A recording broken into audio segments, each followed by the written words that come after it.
नमस्कार दोस्तों, VK knowledge electrical में आप सभी का स्वागत है। दोस्तों, राजस्थान टेक्निकल हेल्पर का पेपर होना है। मोस्ट इम्पोर्टेंट क्वेश्चंस का एक वीडियो लेकर फिर उपस्थित हूँ। काफ़ी अच्छे क्वेश्चन इसमें है। आई होप आपको क्वेश्चन पसंद आएंगे। वीडियो को लास्ट तक देखना, सभी क्वेश्चन देखना, स्कोर कमेंट करके बताना कि एक टेस्ट के रूप में मौका मिलता तो आपके कितने क्वेश्चन इसमें से सही हो जाते। वीडियो पसंद आए तो लाइक कीजिए, अपने दोस्तों को फॉरवर्ड कीजिएगा। आप हमारे चैनल पर अभी जुड़े हैं तो चैनल सब्सक्राइब ज़रूर कर लीजिए। न्यूज़ नोटिफिकेशन और इसी तरह के नोट्स हम आपको चैनल पर उपलब्ध करवाते हैं। इस वीडियो के डिस्क्रिप्शन में लिंक दिया हुआ है, हमारा ऐप डाउनलोड ज़रूर करें। ऐप में कंप्लीट कोर्स अवेलेबल है पूरे भारत में।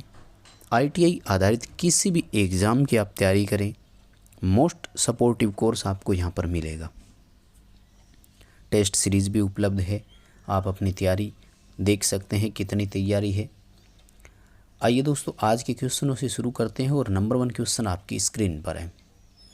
सिंगल फेज स्ट्रेसिस मोटर का रोटर कैसे बना होता है? दोस्तों, स्ट्रेसिस मोटर का बड़ा इंपॉर्टेंट क्वेश्चन बनता है। फर्स्ट ऑफ ऑल, इसके रोटर पर कोई वाइंडिंग नहीं होती है। इसका रोटर कठोर क्रोमियम स्टील का बना होता है। जनरली जितनी भी कोर होती है, मैग्नेटिक कोर्स, वो लेमिनेटेड होती है, जबकि स्ट्रेसिस मोटर के रोटर के मामले में वो हार्ड यानी कठोर होती है। लेमिनेट करने से एडी करंट हानियाँ कम हो जाती है और इस तरह के मटेरियल का चूज करते ताकि स्ट्रेसिस हानि भी कम रहे। लेकिन स्ट्रेसिस मोटर के मामले में ऐसे मटेरियल का चुनाव करते हैं जिसमें स्ट्रेसिस लॉस मैक्सिमम हो, क्योंकि ये मोटर स्ट्रेसिस हानि के सिद्धांत पर ही कार्य करती है। एडी करंट और स्ट्रेसिस हानि के आपसी प्रतिक्रिया के फलस्वरूप इसमें टॉर्क पैदा होता है। स्ट्रेसिस मोटर के लिए उस रोटर का चुनाव किया जाता है जिसकी धारण क्षमता उच्च हो, रेटेंटिविटी हाई हो। कठोर क्रोमियम स्टील का बना होता है। मोटर को मैग्नेटिक और मैकेनिकल वाइब्रेशन फ्री भी माना जाता है। पेपर में क्वेश्चन आ सकता है, कौन सी मोटर कंपनों से मुक्त है? तो स्ट्रेसिस मोटर है। इसके रोटर पर कोई टीथ या कोई वाइंडिंग या कोई स्लॉट नहीं होता है, ये भी ध्यान रखें। आई होप स्ट्रेसिस मोटर आपकी सारी एक बार रिवाइज हो गई। सेकंड क्वेश्चन है, ट्रांसफार्मर की कोर में फ्लक्स 0.06 वेबर है। कोर का क्रॉस सेक्शन एरिया 400 वर्ग सेंटीमीटर है। कोर में ऑपरेटिंग फ्लक्स डेंसिटी कितनी होगी? दोस्तों, बी फ्लक्स घनत्व पूछा है जो वेबर प्रति वर्ग मीटर या टेस्ला में हो सकता है। तो इसके लिए फॉर्मूला होता है फाई बटे ए। बी बराबर फाई बटे ए। अब बात यह है कि फ्लक्स वेबर में तो एरिया आपका मीटर स्क्वायर में होना चाहिए था, जबकि यहाँ हमें सेंटीमीटर स्क्वायर में दे दिया। आपको इसे ही कन्वर्ट करना है और कुछ नहीं करना। कैलकुलेशन करेंगे तो उत्तर आ जाएगा। जब आप वर्ग सेंटीमीटर को वर्ग मीटर में बदलते हैं तो आपको उसमें 10,000 का भाग देना होता है। ये उत्तर आपका 0.04 बनेगा। यानी 0.06 में आपको 0.04 का भाग देना है। कैलकुलेशन करके अपने उत्तर का मिलान कीजिए। आंसर आना चाहिए 1.5 टेस्ला। कमेंट करके मुझे ज़रूर बताइए कि क्या आपका भी स्कोर इतना ही आया क्या। नंबर 3 सवाल आपकी स्क्रीन पर है कि जब प्रिवेंटिव मेंटेनेंस की कॉस्ट बढ़ती है तो ब्रेकडाउन मेंटेनेंस की कॉस्ट। दोस्तों, प्रिवेंटिव मेंटेनेंस का मतलब होता है एक रूटीन अनुरक्षण करना, यानी समय समय पर मोटर की, जैसे एग्जांपल लेवें हम, तो समय समय पर मोटर की देखभाल करना, जैसे उसकी बेरिंग्स में ग्रीस डालना, मोटर की ओवरऑलिंग करना, हो सकता है कि ज़रूरत पड़े तो बेरिंग को बदला जाए, टर्मिनल टाइटनेस चेक करना, मोटर की क्लीनिंग करना, ये कहलाता है प्रिवेंटिव मेंटेनेंस। तो अगर आप समय समय पर ऐसा करते रहोगे ना तो वो मोटर कभी ट्रिप नहीं होगी, क्योंकि अगर मोटर ट्रिप होगी ना तो नुकसान बड़ा होगा। या तो मोटर जल जाएगी या फिर बेरिंग, दोनों तो एक सीज हो सकते हैं। तो आप समय समय पर प्रिवेंटिव कॉस्ट अगर करते रहोगे तो आपकी ब्रेकडाउन कॉस्ट जो है वो घटेगी। बी उत्तर आ जाएगा। अगला सवाल है कि चित्र में दर्शाए गए वोल्ट मीटर की रीडिंग क्या होगी। देखिए एक वोल्ट मीटर दिखाया गया है, 150 वोल्ट सप्लाई पर 100 ओम और 50 ओम के दो रजिस्टर कनेक्टेड हैं। और जैसा कि हम देख रहे हैं कि वोल्ट मीटर जो जुड़ा है वो इन दोनों के बीच में एक ओपन टर्मिनल है, वहाँ कनेक्ट हुआ है। इसका मतलब ये है कि वोल्ट मीटर, क्योंकि वोल्ट मीटर तो हाई रेजिस्टेंस वाला होता है और ओपन सर्किट का भी रेजिस्टेंस हाई होता है। इसका मतलब ये है कि एक तरह से ये सर्किट ओपन ही था और वोल्ट मीटर उन खुले टर्मिनलों पर जोड़ा गया। दोस्तों याद रखें, ओपन सर्किट टर्मिनल्स पर वोल्टेज हमेशा सप्लाई के बराबर होती है, यानी उतनी ही होती है जितनी की सप्लाई की वोल्टेज होती है। बी उत्तर आएगा, 150 वोल्ट होगा। अगला जो सवाल है वो कह रहा है कि ट्रांसमिशन लाइन की जो क्षमता यानी कैपेसिटी होती है वो सबसे अधिक किससे प्रभावित होती है। और सॉरी, कैपेसिटी नहीं, एक्चुअली इंग्लिश की तरफ देखो, आप कह रहा है कि ट्रांसमिशन एफिशिएंसी। क्षमता हिंदी में लिखा है लेकिन इंग्लिश की तरफ अगर आप जा रहे हैं तो आपको एफिशिएंसी लिखा हुआ मिलता है। तो ऐसे कई बार क्या ट्रांसफार्मर का भी क्वेश्चन आ जाता है, सवाल आता है ट्रांसफार्मर की क्षमता कितनी होती है, तो फिर आपको कैपेसिटी नहीं इंग्लिश के ऑप्शन के साथ जाना है, वहाँ पर एफिशिएंसी यानी दक्षता लिखा हुआ मिल जाता है। देखो फर्स्ट ऑफ ऑल तो ये है कि एक ट्रांसमिशन लाइन के कुल 4 पैरामीटर होते हैं और चारों पैरामीटर का नाम आपके सामने है, शंट कंडक्टेंस, कैपेसिटेंस, रेजिस्टेंस और इंडक्टेंस। सबसे ज़्यादा ट्रांसमिशन लाइन की एफिशिएंसी जो है वो इंडक्टेंस यानी धारिता से, सॉरी, प्रेरकत्व से प्रभावित होती है। कैपेसिटेंस का प्रभाव क्या होता है, इसके कारण लाइन में एक धारा चलती है जिसको हम आवेशन धारा बोलते हैं। ये वोल्टेज के 90 डिग्री लीडिंग होती है, जिससे जो वोल्टेज है वो एडिटिव पोलैरिटी का हो जाता है। शंट कंडक्टेंस ये डिसाइड करती है लाइन में फेरेंटी होगा कि नहीं, और रेजिस्टेंस IR वोल्टेज ड्रॉप भी करवाता है और I2R कॉपर लॉस भी करवाता है। खैर अभी हमारा सी उत्तर रहेगा, इंडक्टेंस से लाइन जो है वो सर्वाधिक प्रभावित होती है।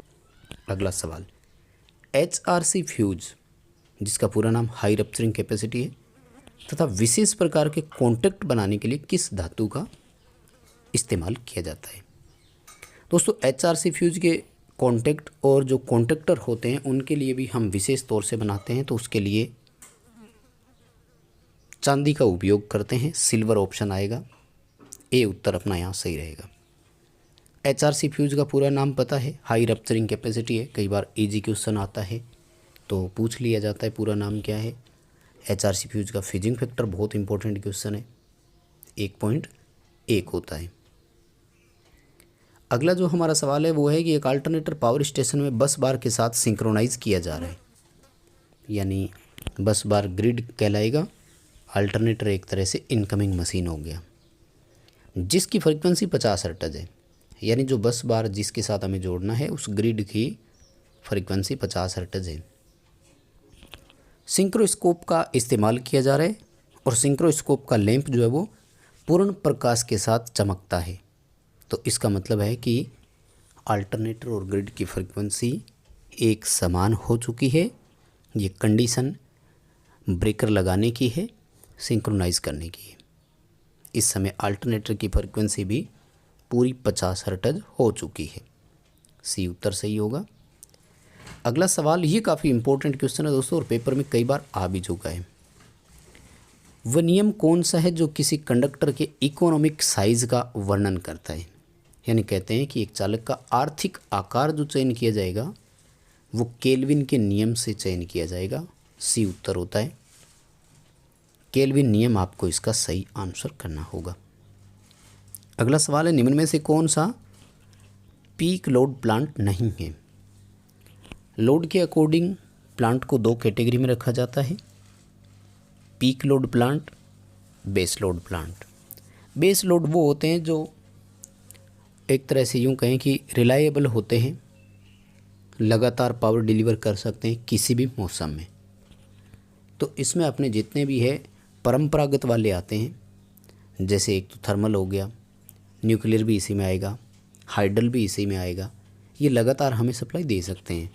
जबकि जैसे देखो विंड और सोलर ये पूरी तरह से अस्थायी वाले होते हैं क्योंकि मौसम पर इनकी आउटपुट टिकी होती है।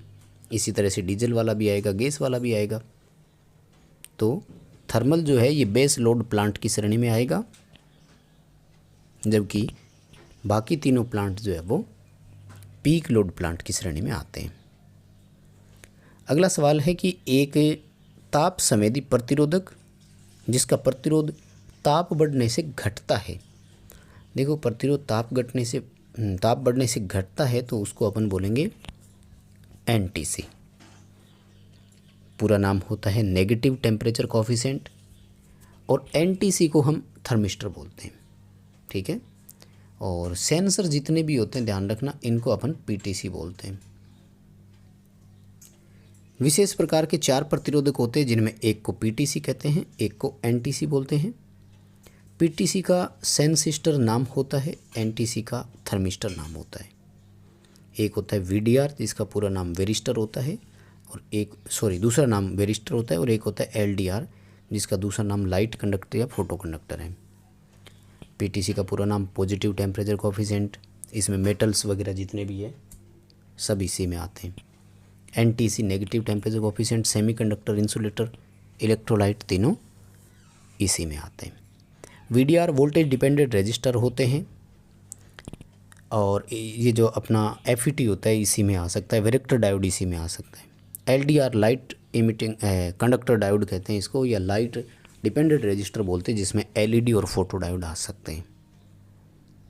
अगला सवाल, एक मीटर पर 125 वोल्ट अंकित है और वोल्टेज का सही मान 125.5 वोल्ट है, तो स्टैटिक एरर कितना है? स्टैटिक एरर होता है वैल्यूएशन, 0.5 की इसमें स्टैटिक त्रुटि है। बी उत्तर सही हो जाएगा। सीधा सीधा मान माइनस करना है वो स्टैटिक कहलाता है। अगला सवाल है, हाई वोल्टेज की जो लाइन होती है उसमें डायरेक्ट लाइटनिंग स्ट्रोक अगर आएगा, यानी प्रत्यक्ष रूप से तड़ित अगर आता है तो क्या होगा? वोल्टेज के मान में अचानक वृद्धि होगी, और उस वृद्धित मान को सर्ज कहा जाता है। यानी वोल्टेज के मान में अचानक वृद्धि आएगी, सर्ज वोल्टेज उत्पन्न हो जाएगा। अगला सवाल है, एक प्रेरण मोटर में रोटर और स्टेटर के बीच चुंबकीय लॉकअप हो जाता है, इस घटना को क्या कहा जाता है? चुंबकीय रूप से रोटर और स्टेटर का लॉक होना कोगिंग कहलाता है, ध्यान रखें। क्राउलिंग होता है मोटर की रोटर गति अपनी सिंक्रोनस गति के 7वें भाग पर चले, उसे क्राउलिंग बोलते हैं। क्राउलिंग का मुख्य कारण होता है हार्मोन्स। हंटिंग होती है सिंक्रोनस मशीन में, यानी सिंक्रोनस जनरेटर में और सिंक्रोनस मोटर में। रोटर दोलन करने लग जाता है भार बढ़ने के साथ साथ, इसके निवारण के लिए हम डैम्पर का उपयोग करते हैं। स्क्यू का हिंदी होता है तिरछापन, और ये होती है रोटर की संरचना। रोटर को हम इंडक्शन मोटर के रोटर को हमेशा तिरछा बनाते हैं, जिससे 3-4 फायदे मिलते हैं। एक तो मैग्नेटिक कोगिंग से ही बचाव हो जाएगा, चुंबकीय लॉकअप नहीं होगा, ये फ़ायदा। दूसरा इसके बेनिफिट बताया जाता है कि प्रचालन के दौरान शोर नहीं करेगा, उसको मैग्नेटिक हम बोलते हैं। यूनिफॉर्म टॉर्क पैदा करेगा, स्मूथ टॉर्क देगा, यूनिफॉर्म मैग्नेटिक फील्ड होगा। यानी स्क्यू करने से 3-4 बेनिफिट्स मिलते हैं। आप याद रखें, क्वेश्चन पेपर में आ सकता है कि इंडक्शन मोटर का रोटर जो है वो स्क्यूड क्यों होता है। चलिए अगला सवाल, कांसा यानी ब्रॉन्ज किसकी मिश्र धातु होती है? कांसा कॉपर और टिन की मिश्र धातु है, और कॉपर और जिंक से ब्रास बनता है। यानी पित्तल किसकी मिश्र धातु है? तो पित्तल में ताज होता है, यानी तांबा जस्ता होता है, ठीक है। और कॉपर और टिन जो है ये कांसा यानी ब्रॉन्ज की मिश्र धातु है। अगला सवाल, डीसी जनरेटर के रेगुलेशन कर्व को किस दूसरे नाम से भी जानते हैं? देखो, रेगुलेशन सीधा सीधा है वोल्टेज के आधार पर, क्योंकि जनरेटर के रेगुलेशन का मतलब होता है वोल्टेज, और वोल्टेज जो होता है वो सीधा सीधा आर्मेचर से जुड़ा होता है, क्योंकि प्रेरित ईएमएफ होता है तो आर्मेचर में ही होगा ना, इसलिए इसे हम आर्मेचर कैरेक्टरिस्टिक्स के नाम से भी जानते हैं। आर्मेचर विशेषता वक्र भी इसे कहा जाता है। तो बस दोस्तों, यही थे आज के लिए इम्पोर्टेंट क्वेश्चंस। आई होप आपको क्वेश्चन पसंद आए होंगे। समय अभाव के कारण वीडियो थोड़ा छोटा हो रहा है, प्रश्नों की संख्या कम हो रही है, लेकिन जल्द ही आपको 50 प्रश्नों की कोई सीरीज़ भी उपलब्ध करवाएंगे। बस आप सपोर्ट करते रहें, वीडियो लाइक कीजिए, चैनल सब्सक्राइब कीजिए, वीडियो शेयर कीजिए, ऐप डाउनलोड ज़रूर कीजिएगा। कमेंट करके हमें ज़रूर बताएं आपको क्वेश्चन कैसे लगे।